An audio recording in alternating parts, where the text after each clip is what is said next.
So if you're designing and building products in 2026 but still haven't tried out Figma MCP, you're totally missing out.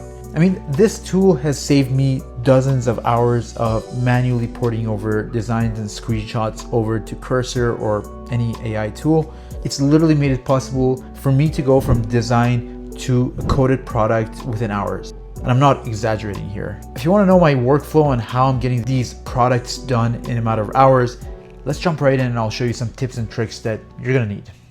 All right, so real quick, what's MCP? It stands for Model Context Protocol, but you don't really need to know that. All you need to know is that it bridges the gap between apps like Cursor and other apps like Figma. So essentially Figma and Cursor can then talk to each other and pass data as opposed to just screenshots.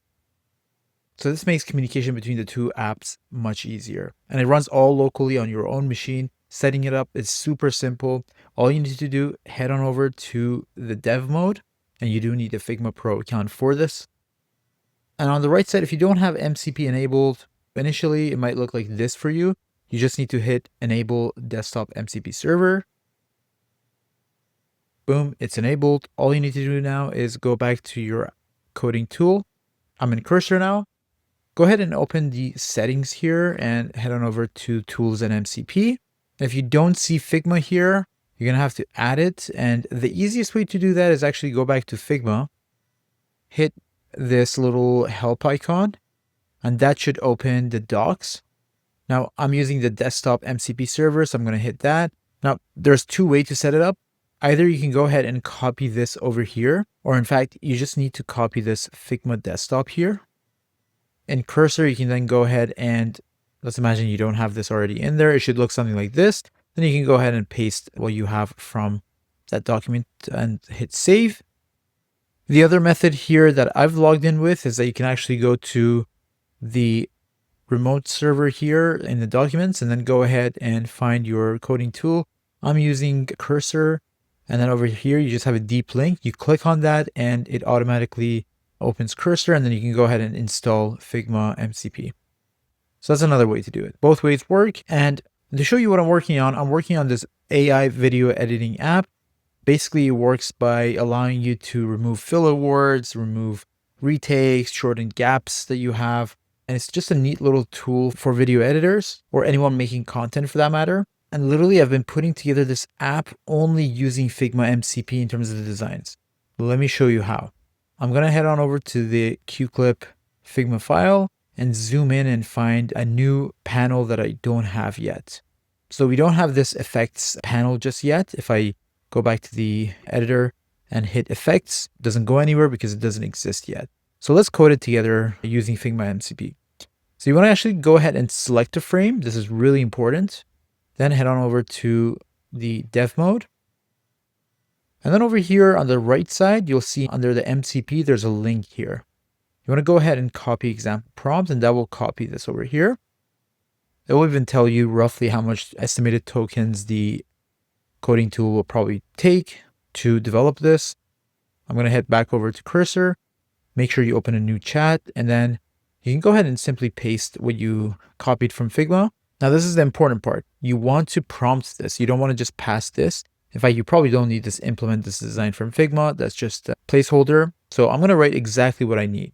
When the user taps effects in the properties panel, open the panel as shown in the designs below. Now you can do two more things that I do recommend. It doesn't apply to my case over here because I already have button components. But if this is your first prompt or you have a complicated design that you're passing, for me, it's just a panel of the entire design. But what you can tell Cursor is to take elements from inside of it and actually turn them into components that can be reused later. So let's see this toggle icon that I have here. I want to be able to have Cursor turn that into a component that can be reused later. I'm going to make sure I let it know, turn the toggle into a component that can be reused later. So that's one really neat thing, because this way in your code, you can reuse elements that you already had Cursor code. You don't want the entire page or the panel to have repetitive code over and over. And same thing with the buttons, the text styles, in terms of the font sizes and everything.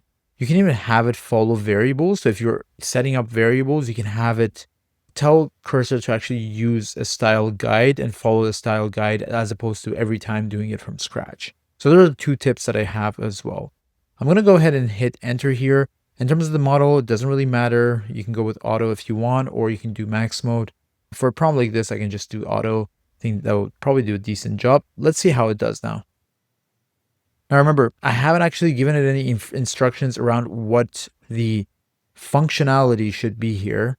So it may or may not implement it. I hope it doesn't, because right now I'm just trying to show how the design part works. Obviously, you want to provide more information about how the functionality of this specific effects panel or whatever you're passing to cursor actually works. So Figma will ask us, or actually cursor will ask us, can we get the design context from Figma? Yes, run that. And then it will probably come back saying also allow the screenshot to be captured from Figma. There we go. We're going to hit run for that. And then you'll even see the screenshot show up here in just a second from Figma. So you can ensure that you actually connected it. There we go. That's a screenshot directly from here. Now, what's the difference between passing just a screenshot compared to doing it through Figma MCP is that Figma has all this information, like the code here, already written for you. You don't need to redo all this or have cursor guess, or whatever LLM you're using, guess based on just a screenshot. This is much more in depth than what a screenshot would provide to the LLM. So that's why you want to share using Figma MCP rather than just screenshots of your designs. Now back over in cursor, it's doing all the hard work. It's going through adding those. And I believe it's just doing the effects, like in terms of the designs, not the functionality. But we'll give it a minute and see what it comes up with. And it's done. It took a couple minutes. You can review the code that it's done. I'm just going to keep it all and switch over to my app and see if it did it. So there was a bug. I hit effects, nothing happens. So I've gone ahead and told cursor when I hit it, nothing happens. So if you see any issues, even in the actual design, you can go ahead and tell it what to fix. Let's try that one more time. Hit effects. There we go. It's pretty nice and very close to what we have in Figma. Now you see the images here didn't get passed through. So you may need to actually go ahead and click on the image, hit download or hit save it to your project files, and then have cursor refer to those images and where they are located. Now inside of cursor, you can also do what's called the visual edit. So if you are already in the browser inside of cursor, they do allow you to select an element and make quick changes here, just like how you would in Figma. But once you make those changes, you have to hit apply, and then cursor will go through and update the code. So that's another quick little neat thing to quickly update designs.